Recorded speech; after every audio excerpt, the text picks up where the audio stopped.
Hey, what is up? Welcome to this episode of the Entrepreneur to Entrepreneur podcast. As always, I'm your host, Brian Lofermento, and there's something that I think we've all experienced when it comes to looking at other businesses, is that we've gone to their website and we've thought to ourselves, holy cow, this business has so much social proof. Their clients, their customers seem to love them. Why don't I have that same feedback and that same social proof? Well, you're in for a treat today because we've got an incredible guest and a fellow entrepreneur who's going to highlight all the ways that we can actually take that customer social proof seriously and implement it for our own businesses. So let me introduce you to today's guest. His name is Andy Stauffer. Andy is the former VP of Sales and Marketing at CloudCoach, which is an enterprise SaaS company recently acquired by Main Capital. Today, Andy is the founder of a very cool company that can benefit all of us. Wait till you hear about all the great work that they do. He's the founder of Proofmap, leveraging his experience as a startup sales rep and a go-to-market executive to address a distinct challenge for growing SaaS companies without full marketing teams,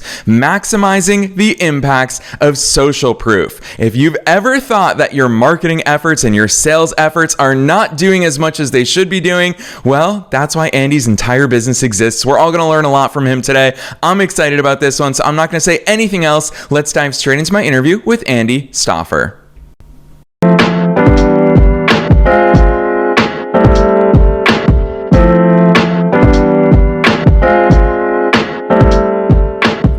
All right, Andy, I am so very excited that you're here with us today. First things first, welcome to the show. Thanks. It's great to be here. Heck yes. I'm excited to hear even more about your business. I've been researching it ahead of the two of us getting together, but before we get there, you've got to take us beyond the bio. Who's Andy? How'd you start doing all these cool things?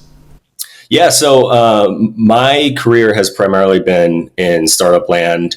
I started as employee number 8 or 9 at a growing enterprise SaaS company. I was the first sales rep reporting directly to the founder. He kind of took me under his wing, and and I've been doing that ever since. It's kind of an interesting journey how I got to Proofmap, because I wasn't necessarily good at sales. I was 23 years old, straight out of college. But I was just really close to the customer experience. In those days when you're a sales rep at a small company, you might be also helping with support. Funny story, my fiance was actually, she was on the onboarding team. It was a real Jim and Pam situation at the time. But essentially, I also, when I would sell a deal, I would quickly hear how that experience was. If I oversold, those could be some rough nights if I oversold and it wasn't a great fit. But it was a good just way of learning through osmosis how to recognize what the customer experience is, and then constantly weaving that in to my sales process. So started as a sales rep there. The company grew. I moved up to head of sales and then eventually VP of sales and marketing. And the company was acquired just about a year and a half ago. And that was a good celebration for us. And then we took that time to travel the world. I actually spent 8 months traveling through Asia before coming back to Austin, where I started Proofmap. Yeah, I love that overview, Andy, especially because I really appreciate the fact that your story starts in sales, because I think most people don't realize that the entire goal of social proof, the entire goal of these client success stories and sharing them with the world is so that our sales and marketing are more effective. Talk to us about where along the journey you realized, wait, social proof, this is one of the secret ingredients when it comes to sales. Yeah, no, I mean, so I'm going to go back to the very beginning once again. So I wouldn't consider myself a natural salesperson. And that's coming from somebody that's now started my own company and also was previously VP of sales. But, I remember when I first took the role and I was kind of irked. I wasn't sure if I wanted to do it because I just had this connotation as far as like sleazy used car salesman. But particularly in the B2B enterprise SaaS space, it's very consultative. And I found that social proof in having the voice of the customer being the core message and really working with prospects to help solve their problems was actually very fulfilling. So just naturally, I was constantly working in success anecdotes. I was able to speak to actual customer experiences when dealing with prospect objections, or even in the discovery calls and kind of calling on other industry leaders that were peers of mine, or I would say customers of mine, because otherwise you could be caught being like a 23-year-old BDR, and you're speaking to a executive at let's say a VP of professional services, trying to give them best practice advice on billable utilization, and there's just no credibility there. So customer stories were just a way for me to overcome that. And then as we started to grow and we started to hire more sales reps that were reporting to me, I realized it was a challenge to recreate that, because they weren't coming through this small startup doing everything anymore. Now they were just coming on board, and they were more specialized roles. And in order to maintain social proof as our lead advantage in the sales process, I needed to invest more in customer stories. And so that happened very naturally at CloudCoach. And then as I came back, after taking a year off, after the sale of CloudCoach, and kind of looking into where could I make the greatest impact for companies just like mine at CloudCoach, social proof was the obvious answer for me. Yeah, Andy, when you articulate that, one thing that really stands out to me is the fact that you say customer stories. We're not just merely talking about reviews or testimonials, which I feel like a lot of businesses, they'll email a customer and say, hey, can you send me a review or a one-liner? Talk to me about that difference. It just seems to me like you really embrace the story part of the social proof that we're talking about. Yeah, I mean, to look at it that way, like I think about who Proofmap's ICP is as well. Our ideal customer is really more so B2B customers that have a more enterprise-like sales cycle, meaning it's a lot of touch points. There's discovery, there's demos, there's proposals, there's getting different stakeholders involved. And thus there's also typically a higher contract value. But what that means, you might have a startup that's doing 10 million in ARR, but it's not like they have thousands of clients that they could refer to. And that's where you see some of these B2C or more so targeted towards SMB high velocity sales cycles. They can afford to go after it from like a volume play, and they can have a ton of reviews. They can have a wall of fame on their website. And there's a lot of applications out there for that. But for my clientele, it's more so, you have a subset of your best customers, and you're starting to understand where you have product market fit, and you got to go a little bit further. And that's where customer stories go in. So like we work with our clients to actually interview their customers and take those interviews and get more out of them. So it's more of a volume play sprouting from each individual customer than it is trying to get hundreds of case studies or hundreds of reviews. We have a conversation with them. We understand, really how our customer solution addressed their customers' problems, and then tell that story from beginning to end. So what was life like before? What were the best solutions? And sometimes they're not even what you might have expected in the initial sales cycle after you get familiar with the product. And then what were the actual impacts of solving those problems? And then, of course, with that comes sort of this world that didn't even exist before that you're trying to communicate with your prospects. Now that you've solved your problems, what are the new opportunities that you have? What are the things that you can start thinking about that you were so inundated with before? And that's a story. And that's what we try to replicate. And then also think about how we could replicate that in many different formats, which we can talk about later too. Yeah, I definitely want to go there with you, Andy, because that's actually probably my favorite part about your website, proofmap.com, which we'll talk about at the end of today's episode. But I really love that graphic where you have the customer interview at the center, and then it branches into, you can generate a case study from there. You can generate sales slides from there, video testimonials. We've all seen those companies on Facebook and Instagram that have customers speaking for them on their behalf about how awesome they are in their social ads. The fact that all of that stems from that one thing, I've obviously seen your website. I'd love for you to paint that picture for our listeners. Sure. Yeah. So one of the challenges that growing SaaS companies face, because they don't have a full content marketing team, is they simply don't have the capacity to produce as much as possible. And what I mean by that is when you have an hour interview with a customer, there's a lot of great data there. There's raw video, of course, but then you have the transcript. And if you go after that interview the right way, you can start to have not just one case study on your website, or maybe you have 1-2.5 minute sort of highlight video, but you can start to think about how we can actually get more out of that interview. So I always say to my customers, if you just have one case study on your website, that you're wasting a lot of potential, and you're not having as much impact from that conversation that you could have. Look at it this way. We think about a buyer journey for SaaS, and in the context from a salesperson or a marketing person, there's this funnel, and on the marketing side, you're thinking about awareness all the way through consideration to the decision process, which is more on the sales front. But if you just have a case study on your website, that's somebody that is already, they knew to type in your brand, or they're going to your website. That's somebody that's already has interest. They're already considering different solutions, but that case study is not being utilized within the awareness stage, which is when you might be advertising on LinkedIn. And these are people that's within your ICP, but they're not aware of you. And now that format for how that case study should be utilized is completely different. You should be doing little snippets. They don't have the because they're not familiar with their brand, they're not going to make that investment to go to your website yet. So now we're thinking about quotes. We're thinking about small, short video snippets, and the topics need to be more centered around, addressing specific challenges or things that might be more educational, so that you can provide value to them to get them to view the video or to click and download an ebook. So that's the way we start thinking about it, which is like not just looking at case studies for one stage of your buyer journey, but how can we go up the funnel and down the funnel? Yeah, it's so much fun following this process, because obviously the interview is such an important part. But Andy, I'll be honest, where my head goes hearing you talk about this is, holy cow, I wouldn't even know who to interview. I'm so interested to understand the outreach process and how you even make that list, because I'm even thinking about the specifics of, when do I interview them? Is it when they've had successful completion? Is it a month later, so they've had time to really soak in all the good results? Is it in the middle of it when excitement is the highest? Talk to us about that outreach process and how and when we figure out who we should be talking to.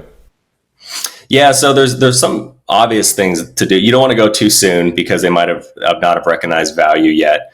You don't want to be too late, because stakeholders change, particularly in the B2B space, and the decision maker or the executive sponsor that you might have been working with in the evaluation cycle might not be present anymore. So there's certainly timing at play. What we've done at Proofmap, though, as I'll say, is we've reduced the cost to really go after these interviews dramatically. I mean, if you're going with just a traditional marketing agency, they don't really specialize in this. So now you're getting their rates as it relates to all these different types of advertising services, and you're not getting a lot of value there. Or if you're doing this internally, you're talking about resources that typically isn't owned by one person.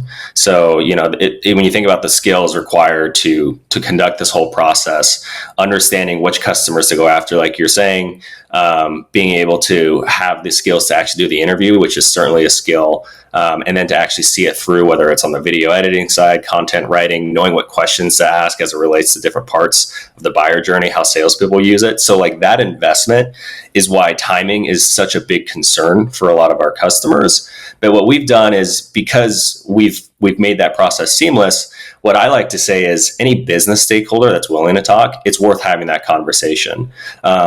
So a lot of times that's just, you can look at like, what are some signals just with like your QBRs, or as your CSMs are interacting with your clients, even implementation. If they've had a good implementation and you have a stakeholder that's super excited and they want to talk, we say, let's just do it, because these case studies are not just static as well. So you might get a lot out of an interview with a stakeholder that's been through implementation. They might not have recognized value yet, but we can go back and refer to them, or do another quick interview, or just get an email response, or just a recording transcript from a QBR 6 months later, and we can still start to fill out that case study and have it evolve over time too. So timing wise, it's really just whenever, strike while the iron's hot. Yeah, I definitely love that answer. And I think that a lot of listeners will hear you talking about, oh, you need to talk to someone who's eager to talk to you. And I think most entrepreneurs convince themselves that they're putting somebody out, or they're asking for too big of a favor when it comes to obtaining these. Is that sort of mindset shift? Is that something that you encounter when you work with businesses, to say, no, you're happy customers, they would love to show up for you? What's that incentive structure look like? Or is it just pure goodwill that we're playing on here? Yeah, I think my background being in sales, like I'm so used to asking for favors. That's just part of a sales cycle a lot of the times.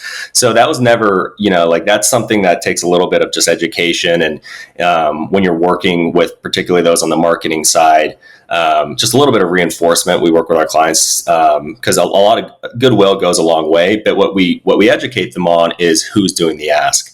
So the worst thing I think you can do is it's kind of self-serving if you just have a marketing person that's never actually communicated with the client before asking for a case study. So what we do instead is we take a list, we work with our customers, we find a list of, what clients are you thinking of going after? And they might have ways they might want to do that, whether that's CSAT scores or, checking, having like signals and QBRs where the CSMs are like, hey, we got something here, or just relationships that executives have with other executives, some of their initial customers, for example.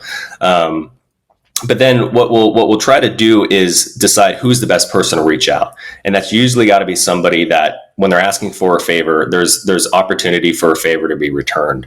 So if a CSM is asking for the favor, one, there's already a personal connection there with whoever's working with the CSM. So you're more likely to get a yes because they're doing it out of goodwill for a human being versus for a company, which is just as humans, that's what we're more inclined to do. But then that person that's asking the favor can actually return a favor down the line. Maybe they give them extra support hours. Maybe they can actually give them tickets in upcoming conference. Particularly if it's an executive, obviously there's a lot more favors down the line that can be happening versus when it's a marketing rep. There's not a lot of potential there, is how I would say. The other thing to consider too is when we're producing this content, one of the things that we do on behalf of these stakeholders that do the interviews is we produce guest blogs, thought leadership. This really, it takes only an extra 10 minutes within the interview to just ask for a brain dump on a specific topic, not related to the solution or the vendor, but more so just related to what's happening in the space. Give us some expertise as it relates to your domain, because these customers have a lot to offer to your community, and that community is within your own customer community. It's within your prospect community. And when you produce such great content on their behalf, and then you could post it as a guest blog, they can repost it. They get to promote their own professional brand. So there's some goodwill there going both ways, and it's a more mutually beneficial relationship. Yeah, that's a really cool strategy and some tactical advice that I'm super appreciative of you giving us here on the air. Andy, you talk a lot about the who, and I think that that's so important for us to come back to this. You've kind of mentioned it a few times, but I really want to spell it out for listeners. Is that's what makes Proofmap so different. Is I love the fact that you guys conduct the interview. It's not, the onus isn't on us as business owners to get in front of our clients and kind of peer pressure them to say nice things about us. It is that third party that not only knows how to get the most out of it, but a third party that knows how to put them at ease and just naturally bring out that good stuff. Talk to us about the importance of that third party doing the interview. Right. So, there's a couple of things that happen. Well, one, let's think about this. You're asking a customer to give up their time, which is very valuable.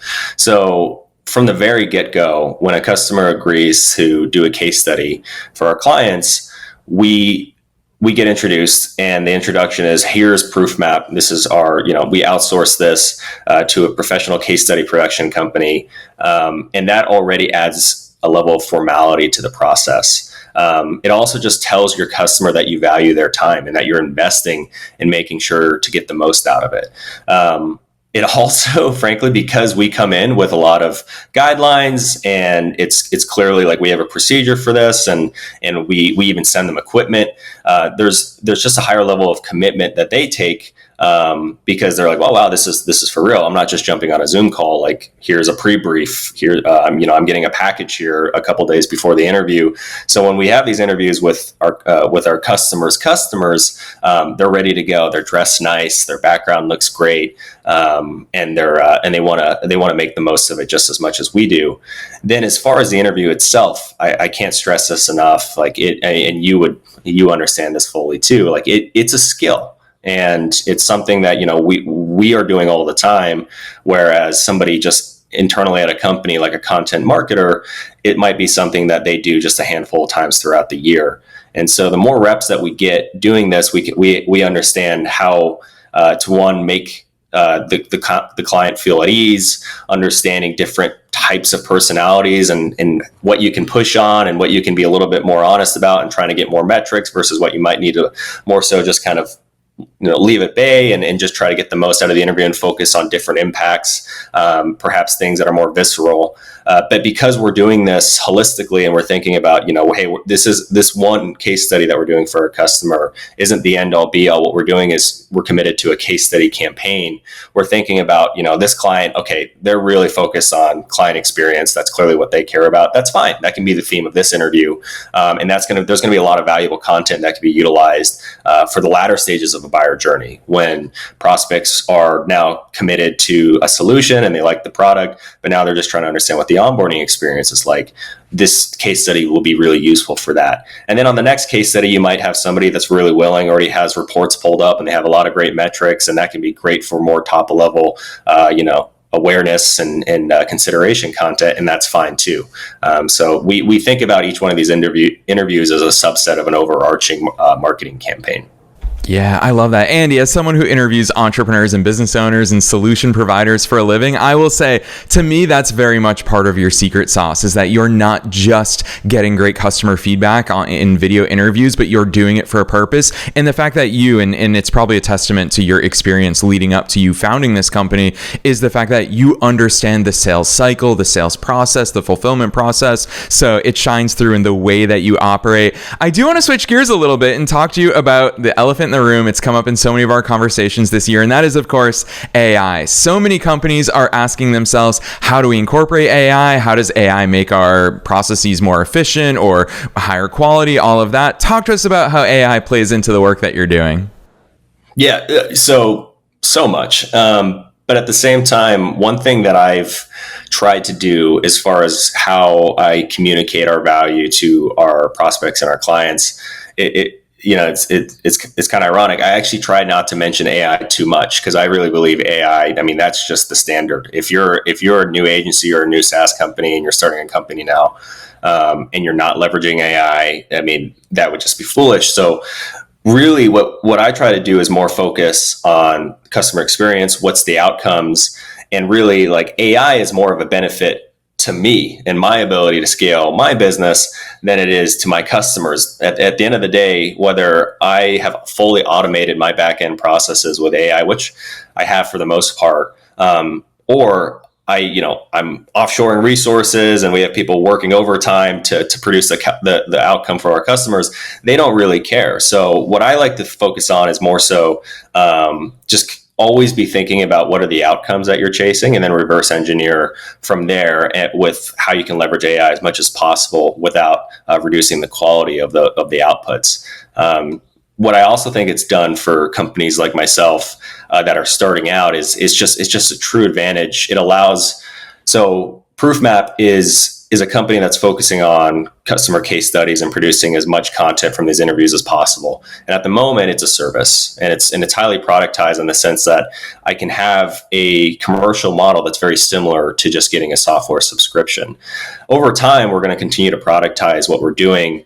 And eventually, ideally, we'll have an actual application that we're going to market with and here within the next 6 months to a year.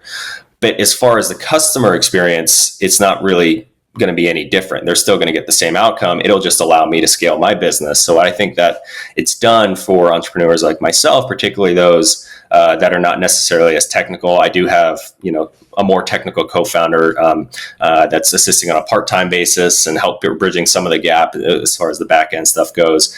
But I don't feel as much pressure to go to market with an actual software application versus being able to still keep this as a productized service and focus on customer value, and then just bridge that gap once we figure out the right product to produce. And that's definitely been an interesting shift in the way I think entrepreneurs can start companies in 2025. Yes, I'm so glad that you said it that way, Andy. I'm so appreciative of the way that you think about and the way that you talk about AI. So many people are focused on the front end of we have to say that we are an AI company, whereas all of us, pretty much, I mean, it's almost a universal truth at this point, is that we can all use AI to streamline things on the back end so that we can provide better service, more personable service to free up our time in those ways. So I really appreciate that. You brought up a word that I think you and I both knew we'd go here in today's conversation, which is productized services. I think that that's a new way for people to view the types of companies that they can launch or even that they can add on to what it is that they're already doing. Talk to us more about what a productized service is, Andy. Yeah, I think I was in SaaS, and when I figured I'd start my own company, it would have to be a software company, and that can be pretty daunting when you're more of a business co-founder, more of a sales co-founder like myself. And what it did was it actually it made services become more appealing, because suddenly you could start to get margins that are similar to that of a software company, and you could start to scale in a similar way without actually having a login application from the customer standpoint. And so that's where I think productized services is something that is actually pretty exciting. And I think entrepreneurs should consider that as an avenue to get into eventually launching a SaaS product. One reason why I like this approach too is as we start to build the wireframe for our application, we're getting customer data from the get-go. Versus if we had to build a product to start, who knows? I mean, there's a lot of things that we would have over-engineered. There's a lot of customer feedback that we would have gotten too late and invested a lot of time and energy going one direction.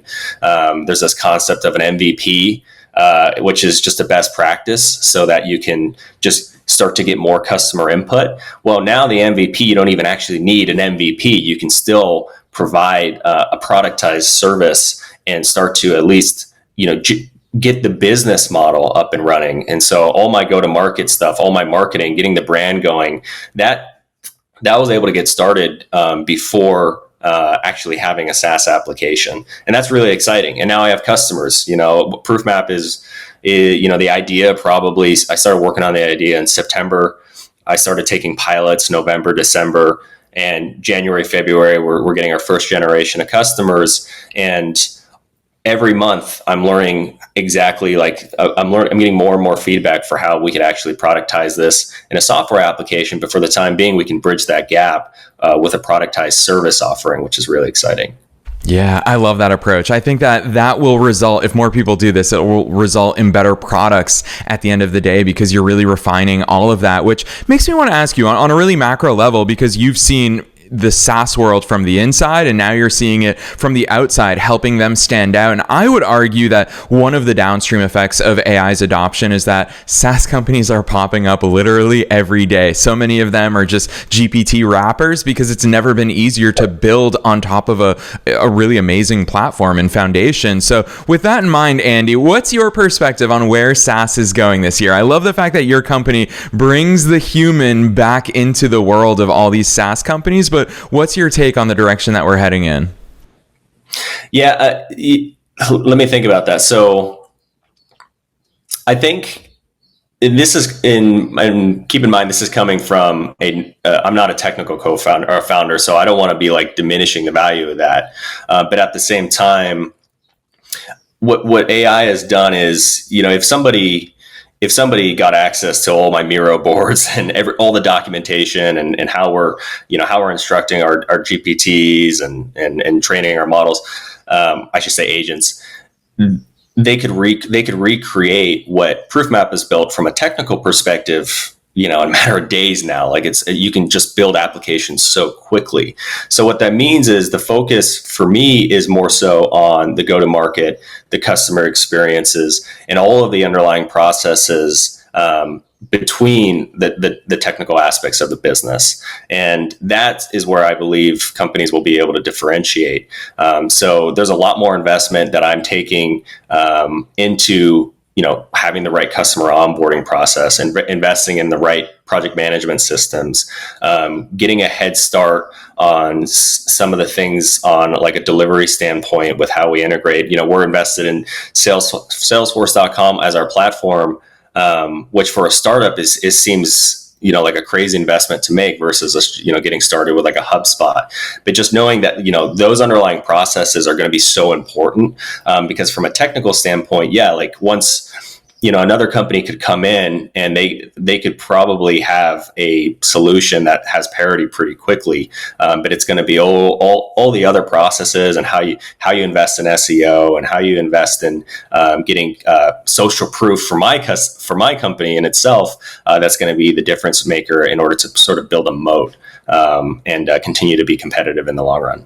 Yeah, Andy, I'll tell you what, it has been so much fun today hearing not only your thoughts on social proof and getting customer stories and all of those things, but also here in this part of the conversation, hearing the way that your entrepreneurial mind thinks about not only what you're doing today, but laying those future plans. It's really cool the way that you've spelled that out for us in today's conversation. And that's why I'm very excited to ask you this final question that I ask at the end of every episode. And that is, what's your best piece of advice? You're not just a subject matter expert. You are one of us. You are a fellow entrepreneur. So knowing that we're being listened to by both entrepreneurs and entrepreneurs at all different levels of their business growth journey, what's that one thing that you want to leave them with today? Yeah, I guess I'll try to just speak to people that are thinking about entrepreneurship that might be more, might be similar to my mind, my sort of ADHD mind, which is really this concept of sort of sell then build, which I think some people could hear that and think that might be risky, or it might be disingenuous. What I mean by that is, with AI, you can build so quickly. So I think one of the things that has really expedited our growth at Proofmap is this concept of just going to market with your ideas. And, for example, when I was just doing the pilots in November and December, I really didn't have anything of substance other than some wireframes, other than a vision and a theory. But I was going to market with, free pilots so that I could start working with customers and just seeing if the value proposition would resonate. And once, I got a first few of those pilots signed up, then, you get off the call and, you have an amazing sales pitch and the customer eats it up and they want to sign on and they're excited to get started with you. And then you hang up and you're like, okay, now I got to actually deliver this. And that's okay. There's nothing that provides more pressure and incentive and motivation than actually having real customers that are excited about what it is that you're selling, and then figure out how you can build from there. I think before, that would have been a little too risky in order to do that. But now in this day and age, there's a lot more opportunity to sell than build. So that would be my advice. Boom. That is good advice. And Andy, I'll tell you what, in 1,100 episodes, I know how difficult it is to give original, unique advice. And I feel like you nailed it there. I'm not sure that's advice we've ever heard on the air. So I'm super appreciative of that. I also love the work that you're doing. I know that listeners are going to be keen to see it with their own eyes. I've had the great pleasure of going through and seeing is believing, understanding your process is so clearly laid out, the deliverables, the way that you operate. It's so cool to see everything that Proofmap is doing. So Andy, for listeners who want to check out all that great work, drop those links on us. Where should listeners go from here? Yeah, at proofmap.com. You'll learn everything about us, and then follow me on LinkedIn, Andy Stauffer. Yes, listeners, you already know the drill. You don't have to go very far to find those links. Check down below. No matter where it is that you're tuning into today's episode, you'll find those links down below in the show notes. It's super easy though. Proofmap.com, or you see Andy's name in the title of this episode. You can find him personally on LinkedIn to continue the conversation, because this year, if you want to start standing out, this is such a clearly differentiated way to stand out and have the power of Andy's mind, his team, and his experiences leading the way for you to implement these customer stories in literally every aspect of your marketing, your sales, your onboarding. So Andy, on behalf of myself and all the listeners worldwide, thanks so much for coming on the show today. Thank you.